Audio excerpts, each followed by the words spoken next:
The anime begins with introducing a young man named Yuki and his close friend Yuhi. They'd known each other since they were kids and even go to the same class.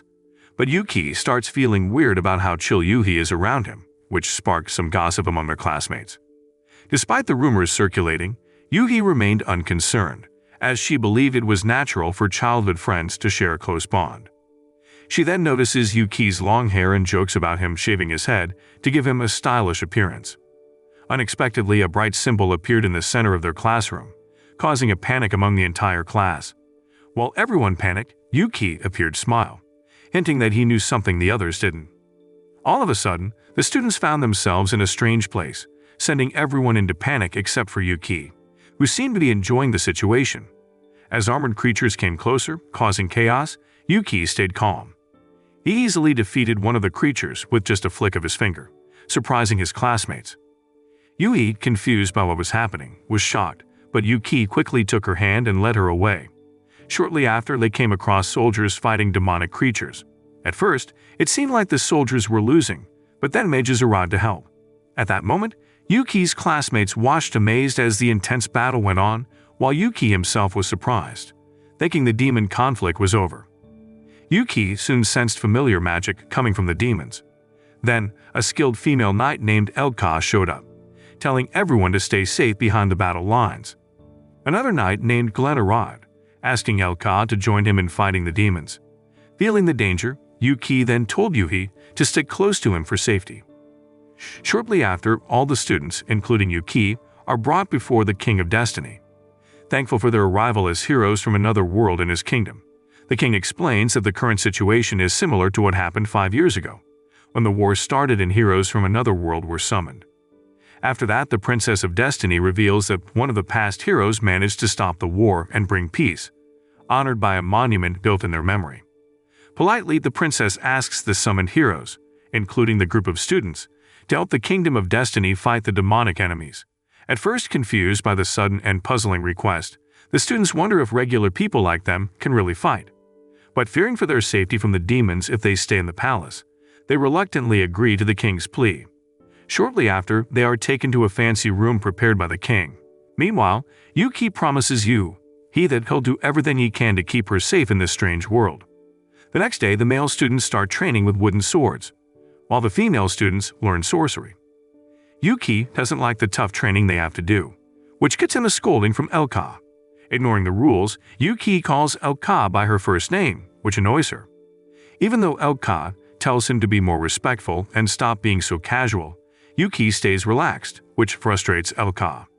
She then warns Yuki about how dangerous their world is and tells him to get better through training. But Yuki isn't bothered. He then challenges Elka to a fight. As Elka comes charging at him on her horse, swinging her sword, Yuki dodges her attacks easily. As a joke, he lightly taps her on the backside, making her stumble. This makes Elka realize something, and she starts calling Yuki by a different name, Setsu. Turns out Setsu is Yuki's real name, and Elka's attitude changes when she finds out. Soon after, Glenn shows up to talk to Elka. She tells Glenn that Yuki is actually Setsu. At first, Glenn doubts it, but he starts believing it when he sees Elka's behavior to like Yuki. Then he introduces Yuki to a magic expert named T, who can sense Setsu's magical aura without being told. Setsu then praises T for her amazing abilities. It turns out that Setsu is a hero who disappeared after the war 5 years ago and has now been brought back to this world again. Continuing their talk, this time on the palace wall, Glenn and his friends asked Setsu with questions. Setsu explains that his return to this world, the changes in his appearance, and why he vanished after the war. He says that during a fight with someone named Toma, he landed a powerful hit that caused a big explosion. After that, Setsu found himself reborn into another world as Yuki, but he still remembers everything from being Setsu, including his magical powers. Setsu then asks an important question about what happened to Toma after he disappeared. He suspects Toma might be involved in the current conflict because of his ability to control curse energy, like the demon they recently faced. Elka reveals that after the war, they searched everywhere for both Setsu and Toma, but couldn't find them. T thinks if Setsu has returned, Toma might have too. Before they can talk more about it, a soldier interrupts, calling Glenn to meet with the king. Setsu realizes he should have been in Glenn's place, but his disappearance made Glenn take over. However, Setsu isn't sure he wants that responsibility, as he plans to go on a journey once the war is over. Meanwhile, Elka really hopes the peace Setsu brought will stay, fearing it might be lost. Meanwhile, the King of Destiny orders the leaders to get ready for an attack on the demon country. But Glenn interrupts, saying they should be careful and gather information before attacking. However, the princess interrupts him, saying that the demon attacks and the arrival of warriors like Setsu mean they have divine approval, with the other important people in the room agree with her. Shortly after, the King of Destiny says they won't follow the peace treaty Setsu proposed 5 years ago. Since Setsu isn't around, the king thinks they should take control of the world again, following divine will. On the other hand, Setsu sneaks up to meet Yuhi and praising her wind magic skills. Yuhi then asks why they should use magic to hurt others and why there has to be conflict. Setsu then comforts her and replies that magic can be used to protect instead of harm. After that, Setsu meets up with his 3 friends, where Glenn tells Setsu that the war is unavoidable, despite his attempts to delay it for training heroes. Hearing this, Setsu strongly disagrees and determined to stop the conflict, especially if Tomo is behind it. Glenn, Elka, and T promise to support Setsu, without hesitation, and ready to fight alongside him again. But Setsu surprises them by deciding to go alone on this mission, asking his friends to protect Destiny while he's gone. In the end, they agree to follow Setsu's lead and Setsu feels satisfied while he gets ready to start his mission. The next day, Setsu's friends take him to a guarded place where his equipment are kept. T then uses her magic to make them invisible, so they can sneak in. Elka then plans to knock out the guards quietly but ends up knocking them out too hard, causing chaos as they hurriedly hide the unconscious guards in a box. At the same time, Yuhi senses Yuki's presence as she walks by the warehouse hallway, but she's busy with her training and doesn't have time to approach him. Inside the warehouse, Setsu and his friends look for his equipment and find his old sword, Kuromaru. But they're soon interrupted by the guards arriving and finding their knocked-out colleagues in the box. Knowing this, Glenn and T come up with a plan to distract the guards, so Setsu can escape, while Elka takes Setsu to the palace's main entrance. Upon reaching the palace entrance, Setsu says goodbye to Elka, but Yuhi suddenly comes up to him, asking why he's leaving. Elka tries to scold Yuhi for being rude to Yuki, who is actually Setsu himself. But Setsu brushes it off, saying it doesn't matter. He tells Yuhi that he's been summoned to the Isekai world again and reveals his true name. Setsu says he wants to meet his old friends and help in the war. Hearing this, Yuhi insists on going with him, offering her help. But Setsu refuses, wanting to keep her safe as he promised. Moved by Setsu's determination, Yuhi hugs him and asks him to close his eyes, making Setsu blush in anticipation of a kiss. With his eyes shut, Setsu feels Yuhi using her magic to cut his long hair with wind and fire spells. Impressed, Setsu compliments Yuhi, who promises to get even better. Setsu then jokingly flicks her forehead, teasing her to dodge it next time. After that, Setsu continues his journey to find his old friend. The story then showing the past, where a man named Ju-Ri, an old jeweler, arguing with his customers. Despite tempting offers, Ju-Ri refuses to sell his precious brooch, valuing his craft over money. When faced with a possible scam, Ju-Ri's granddaughter Ru-Ri steps in, kicking out the fraudster. Ju-Ri shows his dedication to his work, caring more about pride than money, though he does get excited at the sight of a big sum of money. Until one day, Ju-Ri passes away, leaving a final wish for Ru-Ri to deliver an item to a specific country. In the present, Ru-Ri is on her journey to deliver the brooch. She then encounters problem as her horse resists to move and she's attacked by a big pig monster. At first, Ru-Ri tries to talk to the monster and even offers it money, but the monster doesn't listen. Luckily, Setsu comes along and quickly defeats the pig monster. But instead of thanking him, Ru-Ri mistakes Setsu for a thief and says she doesn't have money, suggesting she can pay later. However, Setsu, being kind, says she doesn't need to pay. As Ru-Ri believes that money can solve everything, influenced by her grandfather. She's surprised when Setsu disagrees with Ju-Ri's ideas. Seeing Setsu's face reminds Ru-Ri of a former customer of Ju-Ri's. She explains she didn't plan to hire a bodyguard because she left without preparation. When Setsu was about to advise Ru-Ri about the drawbacks of relying too much on money, she interrupts him, asking for his protection and promising to pay him later from the profits of her future sales. At first, Setsu hesitates, but he eventually agrees to accompany her, but only until they reach the port and refusing any payment. As Setsu and Ruri travel towards the harbor, Ruri feels sad about leaving her belongings behind. Setsu then reminds her that he's only there as a bodyguard, not a delivery person. Curious about what's in Ruri's bag, Setsu asks, but Ruri teasingly refuses to tell him, keeping it a secret. When they get to the port, Setsu notices that it's much busier than last time he was there. Ruri looks for a ship going to the demon continent, but all the captains refuse to sail there. Setsu explains that the ongoing war makes captains reluctant to go to the demon continent, surprising Ruri. Still, she keeps trying to find a ship, but none of the captains agree to take them. Suddenly, the port inspectors approach Ruri and scolding her harshly. Despite Ruri showing her identification cards, she refuses to reveal what's in her bag, making the inspectors suspicious. They threaten to search forcefully, but Setsu steps in, boldly declaring himself as Ruri's bodyguard and stopping the inspectors. This makes the inspectors angry, and they draw their swords, warning Setsu of the consequences. But Setsu isn't scared and stands firm, ready to deal with the arrogant knights. As people gather to watch, the knights decide to leave rather than face public embarrassment. Setsu then jokes about the situation, mentioning Glenn's struggles with his incompetent subordinates. Meanwhile, Ruri thanks Setsu for his bravery and offers to treat him to a meal. Setsu then explains to Ruri the limitations of knights without badges conducting unauthorized searches, impressing her with his sharp observations. Feeling encouraged, Ruri tries to find a ship for their journey, but Setsu tells her it's too expensive. However, Setsu comes up with a plan to ease Ruri's worries, making her smile. Even though Ruri insists on repaying Setsu, he kindly refuses any payment, only asking her to rest.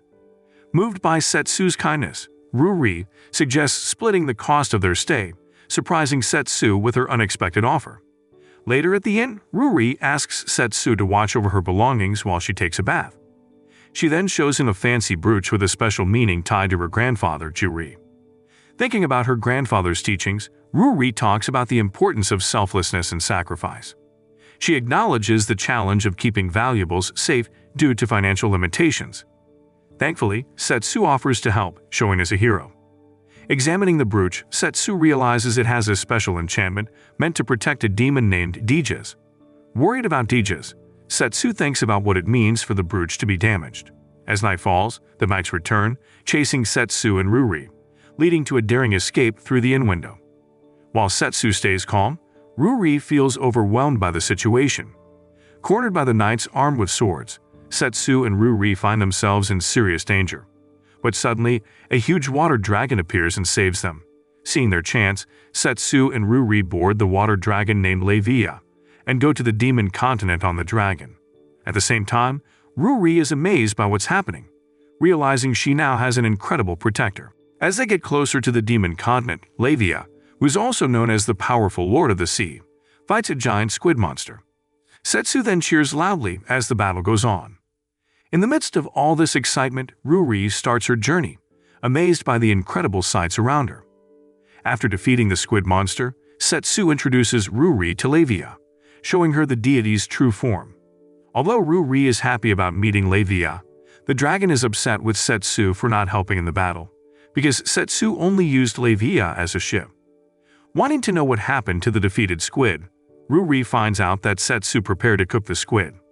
Surprisingly, Setsu shows off his cooking skills by making delicious fried squid from the monster's meat. Ruri and even Levia enjoy the meal, even though Levia usually prefers raw food. While they eat, Levia tells Ruri about Vol's village, a nearby fishing village where demons live, and the Demon Queen's palace, where they're headed. This palace is where the Demon Queen, Dijas Sereno, lives, and it's where the brooch belongs. This news is leaving Ruri visibly stunned by this. As Levia gets ready to leave, Setsu steps in, asking her to come with him to meet Dijas, knowing that Levia is close to the Demon Queen. Despite being annoyed by Setsu's persistent requests after being apart for 5 years, Levia reluctantly agrees.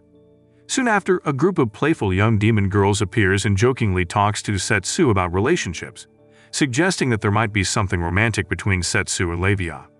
Amused but annoyed by their comments, Setsu silenced them by giving them some fried squid which they love. Showing her kindness, Levia tells the girls to take the rest of the squid to their village, earning their admiration. In the demon village, fishermen were frustrated because the war and scary squid monsters made it hard for them to fish. Determined to deal with the problem, the villagers planned to fight the squid monster. But Setsu surprised them by offering the monster as a feast, which calmed their fears and amazed them. At night, the people of Vol's village celebrated Levia's arrival with a big party. While Ruri sold Setsu's fried squid, which everyone loved because of its delicious smell and taste. But Vlad, the demon queen's loyal bodyguard, thought the party was an attack on the village, causing panic and making him believe that humans were to blame. During the party, Levia was puzzled by Ruri, who was drunk and talking about Setsu and Dijas, the demon queen. With a playful smile, Levia began telling a story about a legendary fight that happened 5 years ago. It all started when Setsu boldly challenged her, the mighty ocean, without permission. Surprisingly, he defeated Levia with just one strike, impressing her with his bravery as he asked for her help to end the war. Ruri's admiration for Setsu turned into astonishment when she found out he was the legendary hero who had brought kings together and ended the war 5 years ago. Learning about Setsu's connection to Dijas surprised Ruri even more. She had never imagined that her bodyguard could be such a heroic figure. After that, Levia couldn't contain her emotions and revealed that after the war, Setsu had asked her to keep peace at sea. She then felt frustrated when Setsu suddenly disappeared, and when he finally returned, he just treated her like a ship. Still, she was happy to see Setsu return after all these years. Both Levia and Ruri watched as Setsu becoming the center of attention for the excited residents. Ruri noticed Levia's fondness for Setsu, but Levia thought that as the ruler of the sea, she couldn't have romantic feelings for a mere human. Despite this, she admitted to eagerly awaiting Setsu's return. Suddenly, Vlad interrupted, causing a scene and declaring his mission to protect the demons from human attacks, which confused little girls and questioned Vlad's actions. Later, Levia stood by the beach, watching over Ruri as she slept peacefully, after enjoying the fresh fish. Vlad came up to Levia, sincerely apologizing for his earlier disruption. Surprised to see Levia in her human form, Vlad recognized Setsu when he arrived. Overwhelmed, Vlad begged Setsu to help save Dijas, which both Setsu and Levia were confused by Dijas' situation. Vlad explained that Dijas was being forced into marrying a man named Taran. At first, Levia thought it might be a good thing, but Vlad quickly clarified that it was actually a marriage forced by a curse. According to Vlad, Taran had given Dijas a powerful cursed necklace instead of a wedding ring. Setsu found this interesting, wondering about the necklaces that control over someone as powerful as Dijas. Vlad continues saying that humans had attacked using a large army of armored soldiers from Destiny. Even though the demon army won, an army sent by Dijas to Destiny hadn't returned. After the attack, Taran showed up and took advantage of Dijas' reluctance to fight. Setsu wondered about Taran's strength and Vlad explained that Taran was as powerful as Setsu. However, Ruri interrupted, revealing that Taran wasn't just powerful, but also the richest merchant globally and the leader of a big trading company. Taran had a lot of influence over money and goods, causing trouble for those who relied on him for trade during the war between worlds. Vlad also doubted Taran's claims, since both humans and demons needed traders for the war. Setsu guessed that Dijas agreed to Taran's demands in hopes of ending the conflict. Setsu then expressed his frustration with the demon generals, including Vlad, whom he thought were not doing much.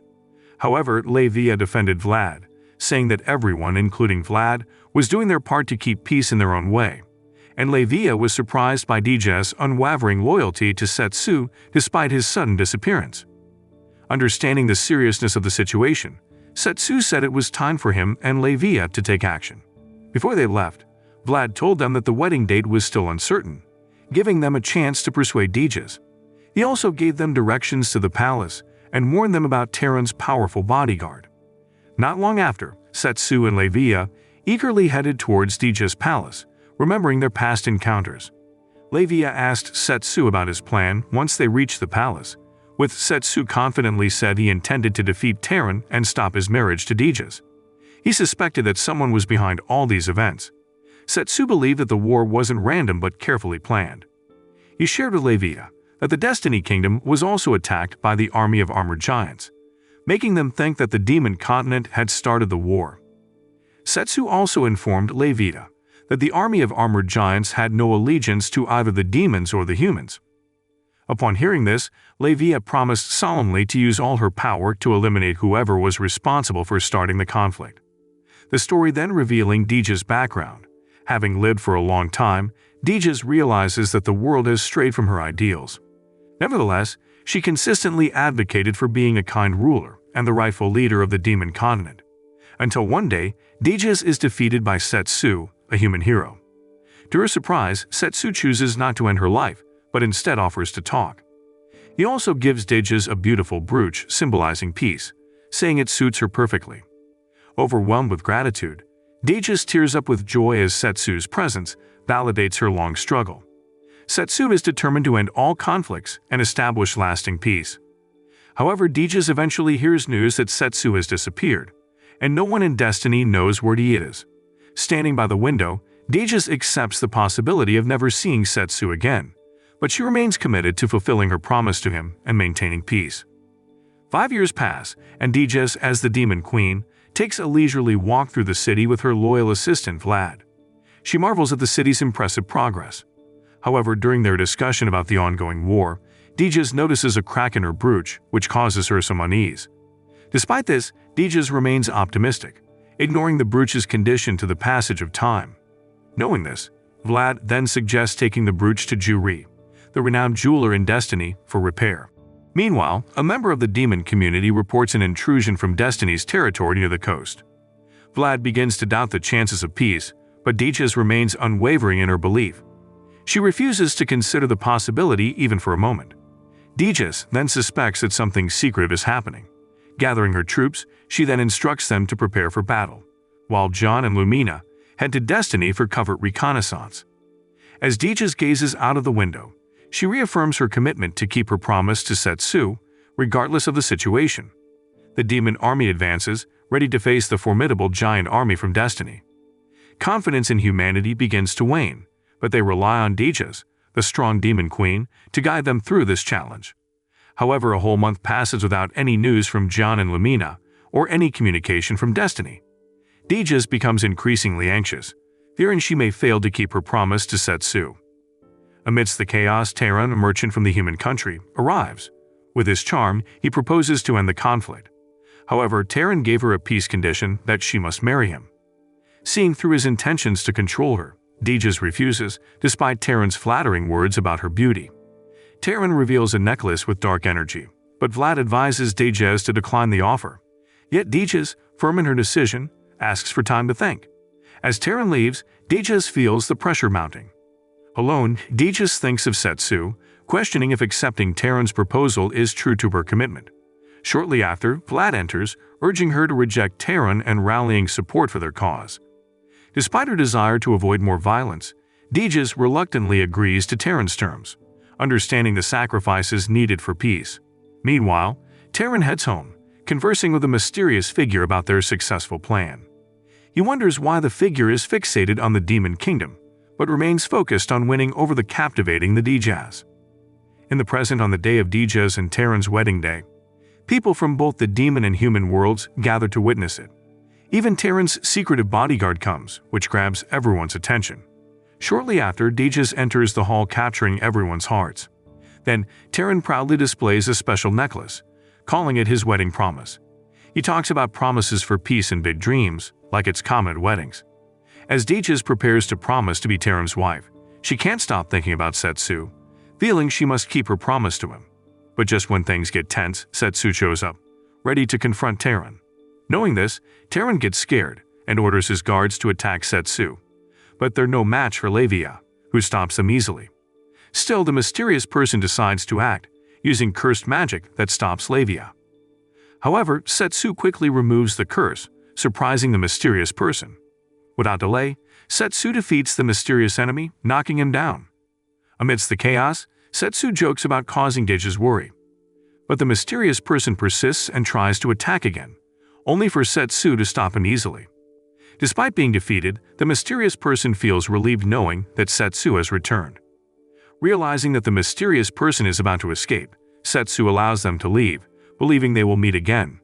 Overwhelmed with feelings, Deja hugs Setsu tightly, finally letting go of the longing she had for 5 years. When Dejas examines Terran's guards, she finds out they are just products of cursed magic.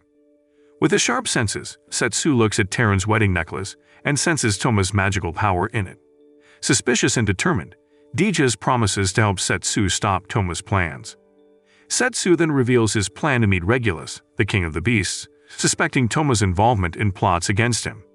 Though Dejas agrees, she feels Setsu needs to leave urgently. Saying goodbye, Setsu wishes her peace. Meanwhile, Levia isn't happy about being used as Setsu's ride, without a break since the day before. Shortly after, Vlad and Ruri arrive at the palace.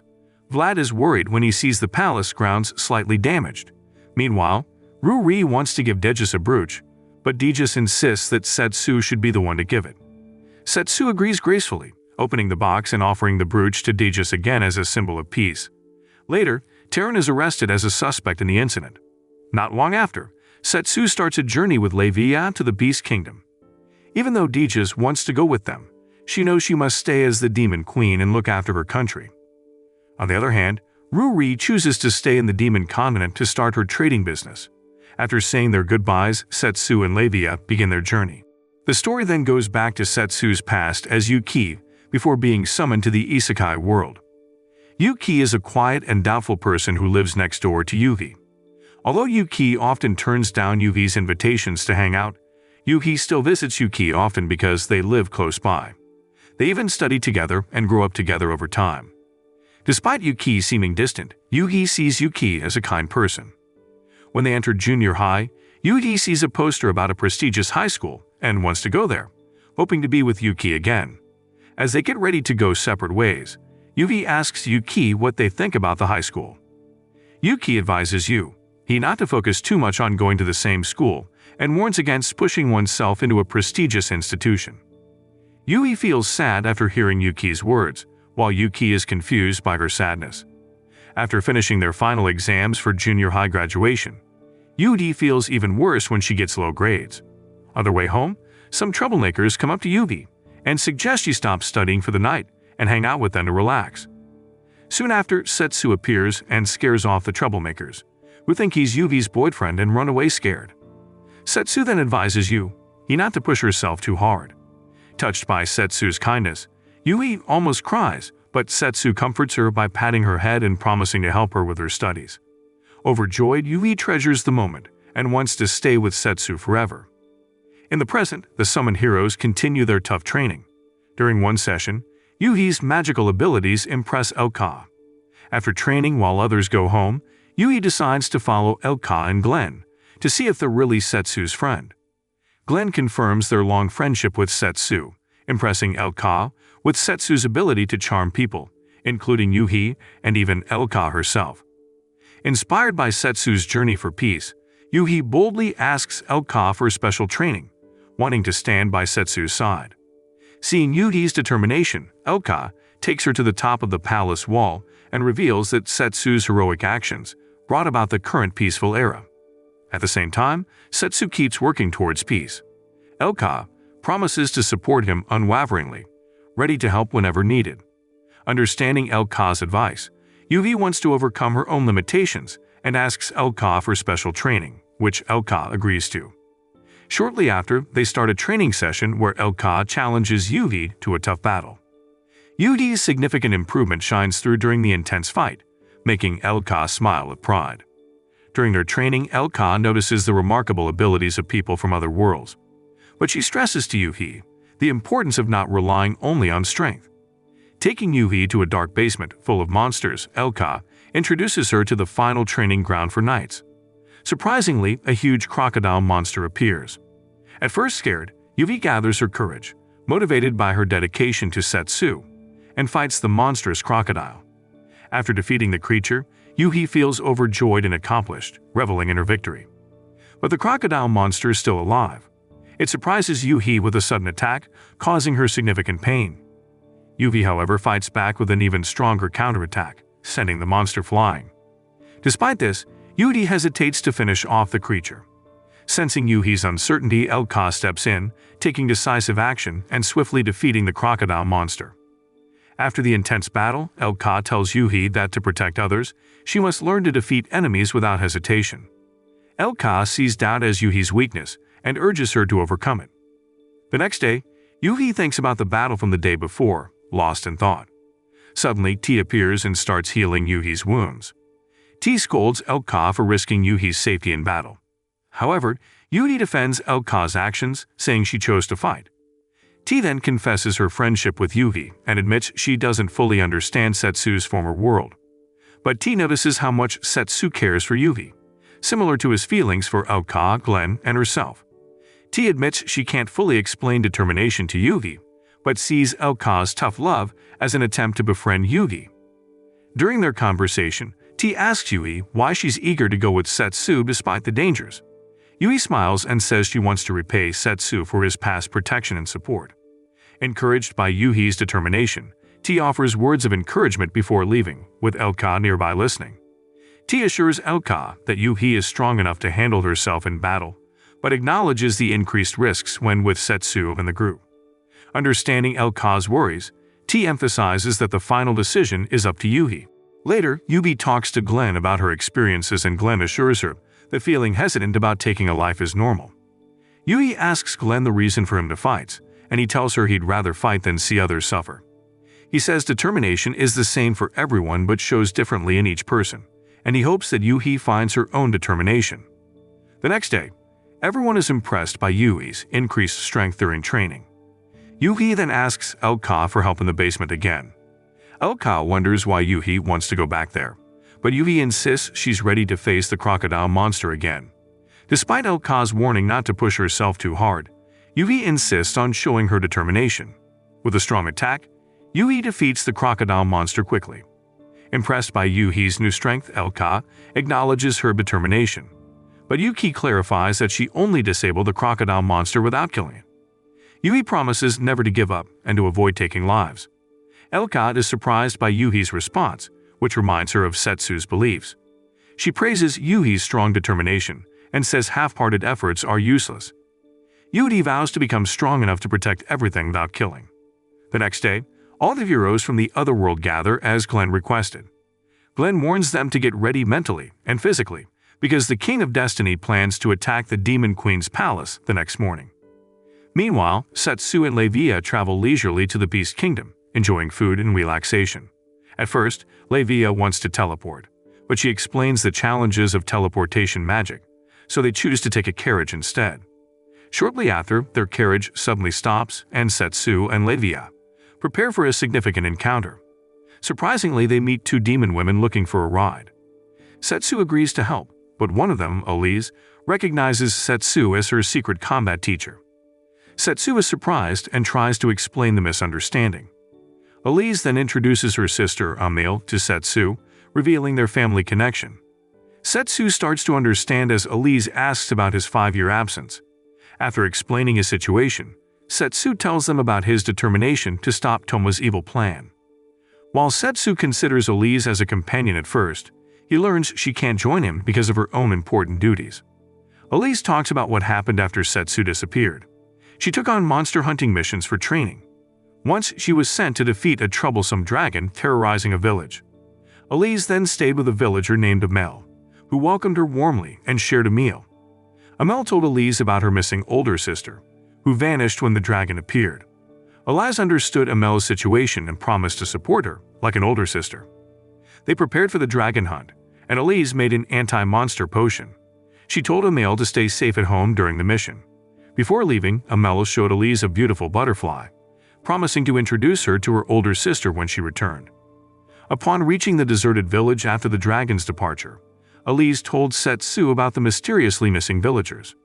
While Levia thought it could be necromancers or invisible dragons turning people into zombies, Setsu had a different idea. He thought mischievous fairies might be responsible, using illusions to trick others. Though Levia initially didn't take it seriously, she started considering its possibility. Later, still bothered by the dragon comparison, Levia thought maybe mischievous sirens with their enchanting voices lured the villagers away. But Setsu pointed out they were far from the sea, so sirens were unlikely.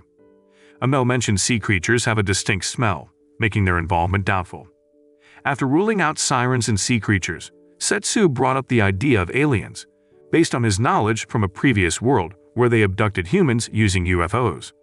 But Levia disagreed, saying aliens don't exist in their world. She also didn't like being compared to a dragon, reminding everyone she's the goddess of the sea, despite any resemblance to dragons. When their carriage stopped because of a river overflow, they waited for the water to go down and continued their discussion. Levia thought monsters might be attracted by manipulated magic energy, as magic can draw creatures. Then, Setsu asked Elise about the villagers' disappearance, saying it's unlikely for humans to vanish without a trace and suggesting teleportation magic as a possible explanation. Setsu suggests a different idea, saying maybe the villagers' disappearance is attracting the dragons, not the other way around. He thinks teleportation magic might release bursts of magical energy, like a dinner bell for the dragons. But Elise says controlling such magic is hard, and it needs lots of preparation. Setsu changes the topic by asking about new people in the village 2 years ago, finding out it was Amel and her sister. Amel thinks aliens could be behind the disappearances, making Elise agree, seeing Amel as a possible victim. Setsu remembers Amel can sense sea monsters like Levia and wonders if Levia can disguise herself as a human and hide her magic energy well. Feeling trapped, Amel reveals she's actually a dragon and admits to kidnapping the villagers. Even though Elise feels embarrassed for not figuring it out sooner, Setsu asks her to fight with him. She creates openings for his attacks while Levia enchants her sword to help Setsu redirect Amel's attacks. Finally, Elise deals a fatal blow to Amel, making her disappear. With the victory secured, Setsu continues his journey with Levia, sailing across the seas. But he decides to leave Elise behind, believing she can handle her own mission. Setsu trusts Elise's abilities, knowing she's capable of fulfilling her responsibilities. They each have their own path to follow, dedicated to achieving their goals and finding a peaceful solution. Meanwhile, when Elise returns to Amel's village, she thinks about their past together. To her surprise, Amel suddenly appears. Amel explains that Elise couldn't smell her because of her lack of olfactory sense. Amel talks about the unique sense of her dragons, revealing that the one Elise defeated was one of her brood. She admits she's actually Meluor, a magician under Toma's command, and says the villagers have been enchanted into magical soldiers for war. On the other hand, in the Beast Kingdom, Sironeko is warmly welcomed by the locals, who give her lots of food, making her very happy. Thankful for their kindness, Sironeko promises to repay them. But as she goes on, she struggles to carry all the gifts she's given, feeling overwhelmed. When she finally reaches home where her sick sister Mineko is, Sironeko realizes the severity of Mineko's illness and the lack of effective treatments. Meanwhile, Setsu reaches a port to find a ship to take them to the capital of the Beast Kingdom. He sees Levia is tired from swimming for 3 days and nights. Sadly, there are no ships available immediately. Setsu convinces Levia to turn back into her original form, despite her annoyance from swimming for so long. Luckily, a captain promises them a ship ready the next day, which relieves Setsu. At the same time, Sironeko approaches Kuroinu to ask for medicine for Mineko's illness. Treated kindly by Kuroinu, Sironeko receives encouragement for her efforts to help Mineko get better. However, Kuroinu gives Sironeko a new job, which to get rid of Setsu. In return, Kuroinu promises enough money to cover Mineko's expenses for a year, relieving Sironeko's financial worries. With her financial burden lifted, Sironeko eagerly agrees to the task. Soon after, Setsu and Levia arrive at Kuroinu's inn, where they coincidentally meet Sironeko as she comes out of her room. Kuroinu kindly offers them a place to stay, which Setsu and Levia accept. Meanwhile, Sironeko goes back home to take care of Mineko. To her surprise, Mineko wears a necklace similar to the cursed one Dejas wore before. As night falls, Setsu and Levia sleep peacefully, unaware of the danger ahead. At the same time, Kuroinu talks to Sironeko, reminding her to eliminate Setsu as soon as possible. But before starting her mission, Sironeko asks Kuroinu if she can call her sister, grateful for her kindness and care. Sironeko wishes for a peaceful life with Kuroinu and Mineko in a safe place. Fondly, Kuroinu agrees to let Sironeko call her elder sister. However, Kuroinu emphasizes the importance of completing the task quickly to spare Mineko further pain. Determined to complete her task, Sironeko enters the room with determination. But to her surprise, Setsu suddenly disappears. Before she can understand what's happening, Setsu strikes Sironeko from behind, sending her flying through the window. Setsu then questions Shironeko about her connection to Toma's forces. But Shironeko says she doesn't know Toma and trying to fight back. Shironeko then throws fireball magic at Setsu, but he easily deflects it. Worried about the safety of nearby people, Setsu gets angry and knocks Shironeko unconscious with a sharp blow. Soon after, Leivia comes to check on Setsu, and together they take Shironeko to her house, following the cursed magic coming from Mineko's body. When Shironeko wakes up, she finds Mineko safe behind Setsu, making her feel relieved. Setsu explains that Mineko isn't really sick, and Shironeko doesn't need to find unnecessary medication. Using his special abilities, Setsu reveals the cursed magic inside Mineko, making Shironeko cry and beg Setsu to save her sister. Setsu, determined to help, takes out his sword, Greedy, known for consuming curses. But their task is interrupted when Kuroinu appears, trying to stop them. Luckily, Shironeko acts bravely, shielding Setsu from Kuroinu's attack. While Setsu is absorbed in his curse-absorbing ritual, Kuroinu manages to attack him briefly. Sensing the danger, Leivia steps in, using her water magic to push Kuroinu away. Surprised to learn that Leivia is the sea goddess, Kuroinu struggles to understand why she would side with humans. They argue fiercely, with Kuroinu suggesting Leivia would be more dangerous on land. Trying to gain an advantage, Kuroinu summons dark shadows to engulf Leivia. But Leivia stays calm and dispels the shadows with her water magic, putting Kuroinu at a disadvantage. With Kuroinu trapped, Leivia decides not to defeat her, but to get important information from her instead. However, Kuroinu refuses to give any information and disappears without a trace. Before leaving, Shironeko steps forward, demanding answers. She wants to know why Kuroinu did what she did. In a mocking tone, Kuroinu dismisses Shironeko's use of call her as older sister, finding it unpleasant. Still, she reveals Toma's evil plan, where Toma wants to become a god and wipe out all the races in the world. Shockingly, Kuroinu admits she's been a loyal follower of Toma all this time. After that, Kuroinu disappears using a mysterious artifact. However, Mineko is finally free from Toma's curse and gets better. Setsu is shocked by Toma's wicked plans, but if Toma truly wants to bring destruction to the world, Setsu is determined to stop him, no matter what. The next day, Setsu and Leivia start their boat journey to the town of Regadal. However, Leivia feels tired because she didn't rest well the night before. On the other side of the river, Shironeko and Mineko appear, eager to help. They want to repay Setsu's kindness, and think that with the support of the beast race, they can sneak into Regadal City quietly. Shironeko also wants to talk more with Kuroinu, as she has many questions for her. After thinking about it, Setsu agrees to their plan, starting their adventurous journey. Meanwhile, in the capital city of Regadal, Regulus and other important figures discuss the ongoing conflict between humans and demons. Some suggest wiping out both races before they become a threat, while others focus on protecting their people and respecting the dignity of the beast race. However, some disagree, arguing that emphasizing dignity makes them weak, and they believe in taking proactive measures against the powerful beast race. In the midst of this debate, Regulus suddenly feels Setsu and his daughter Ro nearby. Quickly, Ro rushes to meet Setsu with excitement.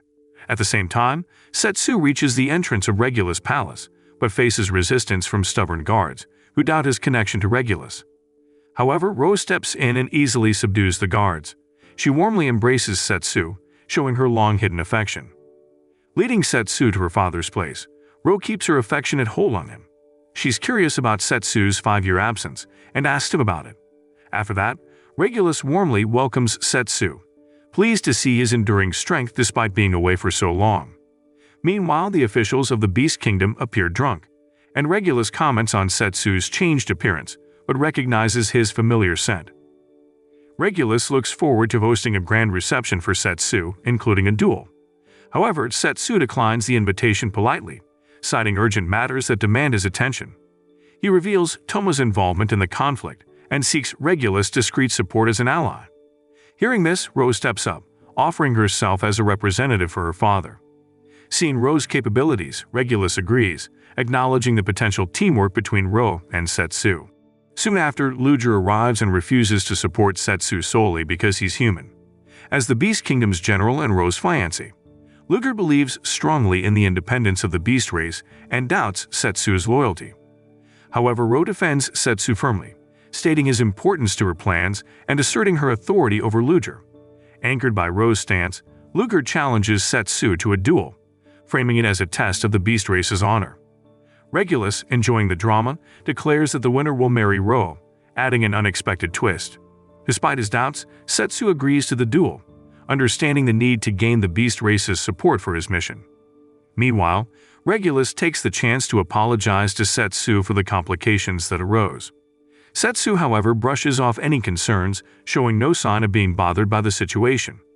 On the other hand, Ro boldly expresses her wish for Setsu to become her mentor, a sentiment shared by Shironeko and Mineko. Leviera, seizing the moment, scolds Shironeko and Mineko, urging them not to add to Setsu's challenges, demonstrating her ability to maintain order amidst the unfolding events. Later in the evening, Ro tries to reason with Luger, hoping to persuade him against going through with the duel. She points out the vast difference in skill between Luger and Setsu, suggesting it would be wise for the beast race to reconsider. However, Luger remains stubborn, determined to defend the honor and dignity of his race at any cost. He reveals a curse mark he placed, capable of boosting his power based on his emotions. Despite the risks, Luger is willing to sacrifice himself and his pride to protect Ro. This revelation leaves Ro feeling sad as she returns home, grappling with the realization that Luger doesn't truly value her.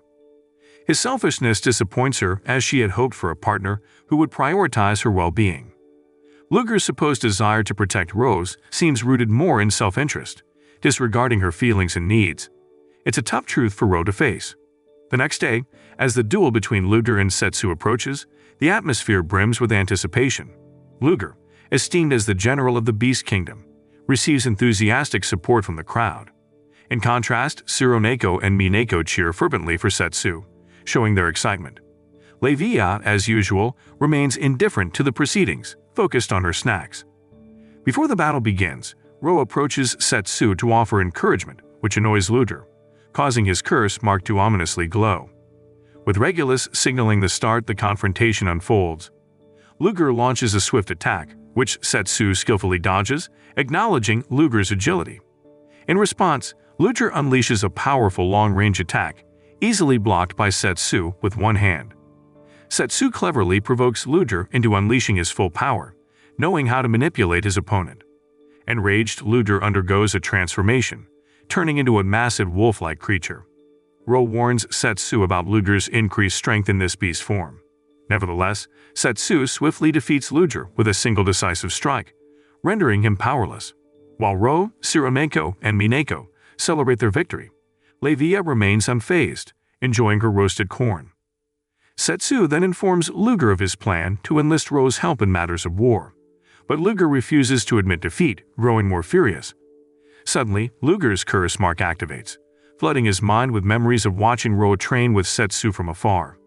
Under the curse's influence, Luger undergoes a drastic transformation, becoming larger and more muscular.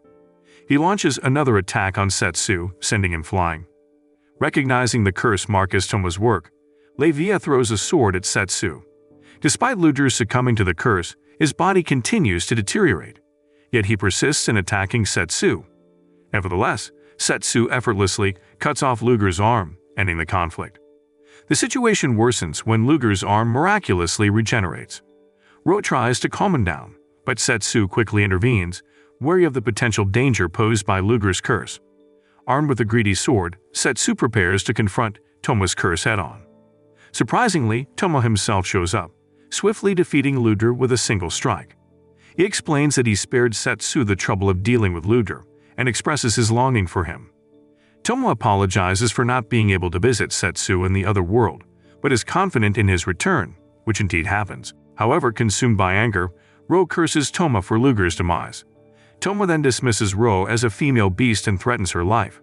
In a crucial moment, Setsu intervenes, commanding Toma to stop. Toma laughs at Setsu's rare display of defiance, noting his tendency to protect others besides himself. He expresses his desire to eliminate anyone who might vie for Setsu's affections, regardless of their race. In his twisted vision, Toma envisions himself and Setsu as gods, living in harmony once all else is lost. Setsu stands firm, insisting that Toma must keep his promise not to harm innocent individuals. He warns him that if he breaks that promise, he will defeat him once more. However, Toma merely laughs and asserts that the world has already descended into chaos and conflict, casting doubt on Setsu's ability to save everyone. With those ominous words, Toma disappears, leaving behind a determination to capture Setsu. After the encounter, Setsu approaches Regulus and emphasizes that it is not the time for mourning or despair. He urges the beast race to quickly journey to the demon continent to thwart Toma's schemes. Regulus informs Setsu that preparations for the ship to the demon continent will be completed by the following day, and the Beast Kingdom's army will depart after making the necessary arrangements. Meanwhile, Ro grapples with the grief of Luger's death. Sensing her sadness, Setsu consoles Ro, reminding her that while mourning is important, action is needed in the present. The story then showing 10 years ago, revealing Setsu and Taima's origins. Originally from the real world, they were summoned to the Isekai world by the King of Destiny, who saw them as saviors sent by God. Setsu found the sudden summons unsettling and disagreed with being burdened with responsibility without understanding their new world. However, they had to comply with the Isekai world's place, starting with the need to become strong. At the same time, Toma feared the battles in this strange realm, worried about killing or being killed. Setsu encouraged him to face the challenges together, prioritizing survival. Despite his belief that things would work out as long as they stayed alive, Toma's concerns made Setsu think about the morality of violence. He vowed to find solutions to conflicts without resorting to bloodshed, an idea Toma found unrealistic. Nevertheless, Setsu promised to protect Toma and remained determined to achieve their goal. Setsu eventually decided to journey across the world to uncover the source of the problem. Before leaving, Toma promised to continue training and striving for strength. Surprisingly, Toma fulfilled his promise and became a knight, earning the title Silver Hero. His followers admired his skills and hoped for him to become a general and lead Destiny. Toma was proud of his achievement, finally fulfilling his commitment to Setsu. One fine day, Toma and his loyal followers attacked a demon-inhabited temple. They defeated the demon defenses swiftly, achieving a clear victory. As they prepared to leave, Toma noticed a peculiar talking statue without a head. This statue began speaking about the worthlessness of weak individuals. To Toma's surprise, it claimed to know his heart, describing it as filled with jealousy, hatred, and weakness. Initially, Toma was not sure about what the talking statue was saying, thinking it was silly. But then, he got interested when it hinted that it knew what Toma really wanted, making him remember the promise he made with Setsu. Wondering where the statue got its information, Toma thought about it. The statue then offered Toma the power to make his wishes come true.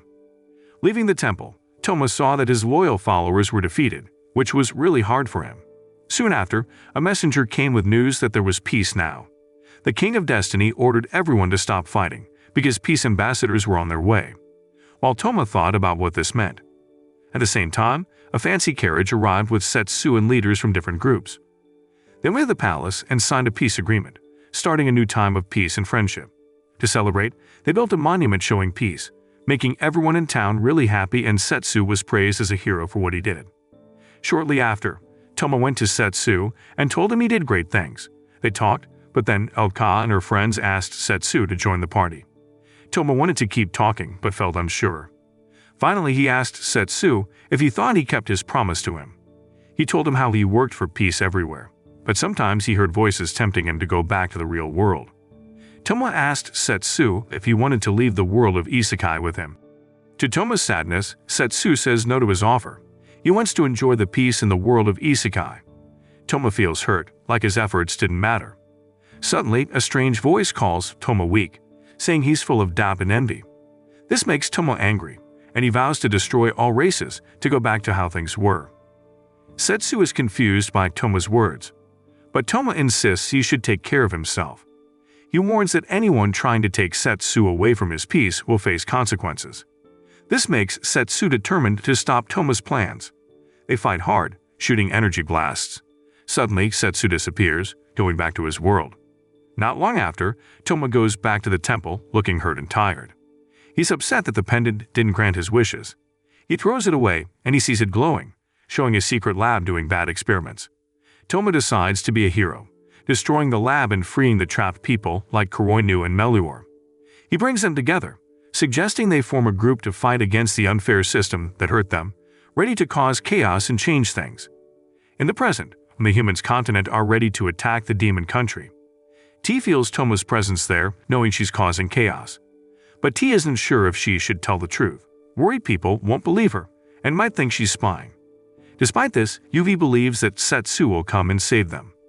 Elka then takes charge, saying they need to wait for Setsu and protect themselves until he arrives, wanting to keep everyone safe. As the fighting continues, Glenn leads some heroes in a smart move, attacking from a hidden spot. He tells them not to chase after fleeing enemies or hurt anyone more than necessary, knowing it's bad to cause extra harm. In all the chaos, one of them starts crying because she feels scared and helpless. Yui steps in to comfort her, saying she should focus on staying safe and finding cover, because survival is most important. Later, the other heroes catch a demon, but Yui stops them from hurting someone who can't fight back. It's not right to hurt someone who can't defend themselves. But someone mocks Yui's kindness. Suddenly, monsters led by Elise come and start causing chaos, attacking both humans and demons.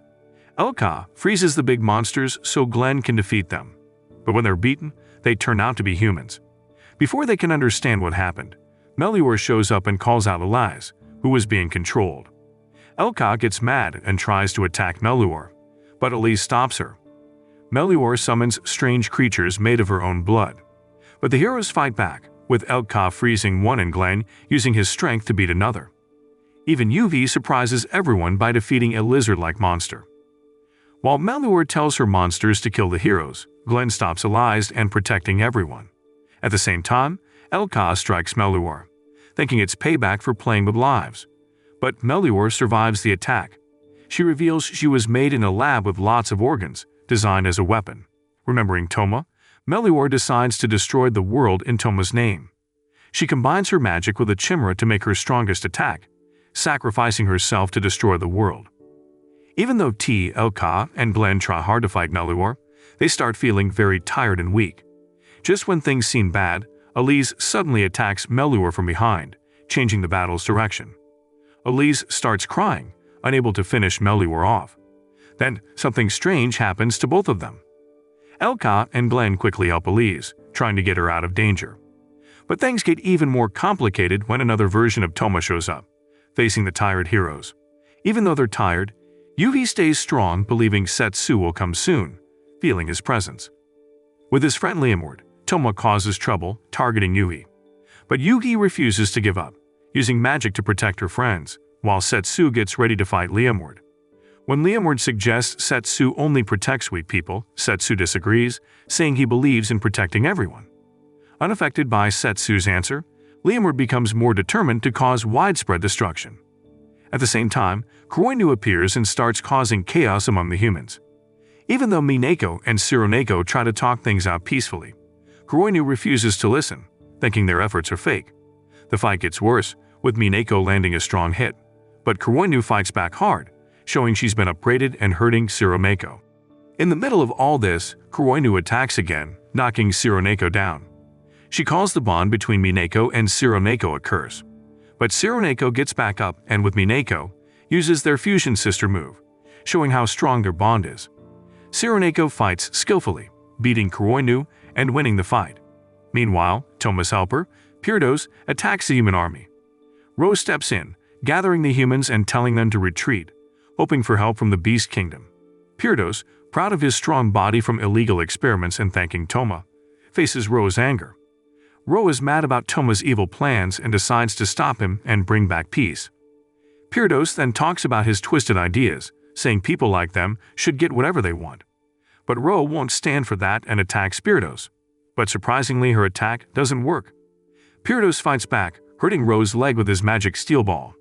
Even though she's hurt, Ro keeps fighting, saying the dignity of the beast race is most important, even if it means sacrificing lives. With strong determination, Ro keeps attacking Pirdos. Even though she gets hit by his steel balls, she doesn't stop moving forward without giving up. At first, Pirdos finds it funny, but then he starts showing weakness as Ro's attacks wear him down. He tries to fight back with thorny attacks, but Ro keeps going, breaking through the thorns. Finally, Ro deals a big injury to Pirdos. Surprisingly, Pirdos decides to help Ro with her wounds. Seeing how Ro fights for her people's dignity changes Pirdos' mind. Ro asks why Pirdos supports Toma, making him admit he sees himself as a monster, not worth considering. Now he tells Ro to keep fighting for dignity. Meanwhile, Setsu gets caught by Leomord's shadow move in their fight. Even though he's trapped, Setsu dodges Leomord's attacks and fights back. He tells Leomord to give up, saying involving Toma in their fight won't help. Setsu admits Leomord might be stronger than him. So, Leomord puts on strong magic armor to protect himself, saying it can absorb Setsu's energy. But Setsu stays calm, knowing the armor has a weak spot. He uses his magic to attack Leomord from far away. Suddenly, the armor breaks under Setsu's attack, and he warns Leomord to stop fighting, but Leomord not giving up, saying he doesn't care about his life anymore and might find peace in dying in battle. So Setsu defeats Leomord with a strong hit to the head. At Deja's palace, Levia finds a happy Dejas while Toma's forces are losing. Suddenly, Toma appears, defeating the palace guards. He says the world will be destroyed no matter what and uses his magic to trap Levia and Dejas. Just as Toma is about to kill them, Setsu steps in to stop her. They start fighting, with Toma attacks Setsu with magic, but he dodges easily. Then, Toma hits Setsu from behind, hurting him. Even though Setsu is getting weaker, they keep fighting with swords. Setsu disarms Toma and punches him, but Toma isn't impressed and turns his sword into a gun, shooting at Setsu. Meanwhile, Setsu keeps fighting back, not scared of Toma's attacks. He kicks Toma into the air. Even though Toma's gun attack fails, Setsu uses his greedy sword to stop him. Setsu then attacks Toma with strong magic and suggests he surrender now that his forces are losing. But Toma gets mad, remembering times when Setsu ignored him. Furious, Toma uses his limit break, attacking Setsu with all his power. He also attacks Setsu's friends to distract him and try to win. Setsu's friends acted quickly, using their magic to make a protective shield to keep everyone safe during the chaos. Setsu then focused on Toma, hitting him with a strong attack. After being defeated and thinking about Setsu's promise to protect him, Toma felt many different feelings. He got more frustrated when he sensed the power coming from Setsu's pendant. With determination, he summoned a huge sniper weapon, ready to finish the fight. Setsu struggled against Toma's powerful attack, getting pushed back onto the palace bridge. Toma laughed, thinking he would win and beat his opponent, but Setsu didn't give up. He found the strength to stand up again, surprising Toma. He admitted he was stronger now, but said he still lost something important. With a proud smile, Setsu showed how powerful his magic was by trapping Toma in a special prison. He used his own strong magic, similar to Toma's, to win the fight. As snow fell gently, covering the aftermath of the big fight, Toma woke up and asked Setsu why he didn't kill him. Setsu explained calmly that he didn't want to hurt him, but to get rid of the dark magic inside him. By keeping his promise to protect Toma from bad magic, Setsu made him cry with regret for what he did. Setsu comforted Toma, telling him to face the consequences of his actions without giving up on life. He believed he could change and become better. Being in the prison gave Toma a chance to think about what he did wrong and try to fix it. Inside the prison, Toma was surprised when Setsu and some community leaders visited him. Instead of being serious, they wore funny clothes. Regulus wore a polka-dot jumpsuit and a hat with a propeller, while Dejas wore a shiny cape and had a magic wand. Dressed in his unique clothes, Regulus dramatically revealed Toma's punishment. He said he had to perform a big teleportation to send all the students back to their world. Toma was surprised by this unexpected decision. He never thought he'd have to use his magic for such a strange task. Dejas, spinning her wand skillfully, explained why they chose this punishment. By using his magic for teleportation, Toma would lose his powers and become a regular person again. This was to make sure he couldn't cause any more trouble on the continent. But Dejas warned that if Toma went back to his bad ways, Setsu and the leaders would have to take serious action. With a mischievous look, Setsu admitted he came up with this punishment. Toma was touched by Setsu's thoughtful gesture once again. He couldn't help but cry tears of gratitude, thankful for Setsu's dedication to keeping him safe, even in such an unusual way. Among the funny clothes and emotional moments, Toma realized he had a chance to make things right. He thanked Setsu, Regulus, and Dejas for their strange but sincere way of giving him punishment. Not long after, Toma successfully sends all the students back home using his teleportation wand. He says goodbye to Setsu, who's about to start his own adventure. But then, Elka gets emotional and wants to go with Setsu, but she remembers she's a knight and has duties to attend to. Maybe she'll get another chance to join him later. Surprisingly, Yui decides to leave her world behind and join Setsu on his adventures. The two of them set off to see the world, bringing happiness wherever they go. Setsu meets up with Levia just in time to fight a huge squid monster. Setsu and Yuki cheer Levia on while eating popcorn. After the fight, they continue their journey and find Dages working hard to rebuild her city after all the chaos. On the other hand, Ruri is running a successful business, selling tasty fried squid to hungry travelers. Their adventures take them to the Beast Kingdom, where they're warmly welcomed by Ro, Mineko, and Sirameko, who now have important roles in the army. The story comes to an end, with Setsu and Yuhi start their exciting journey, looking for the most amazing and magical places in the new world.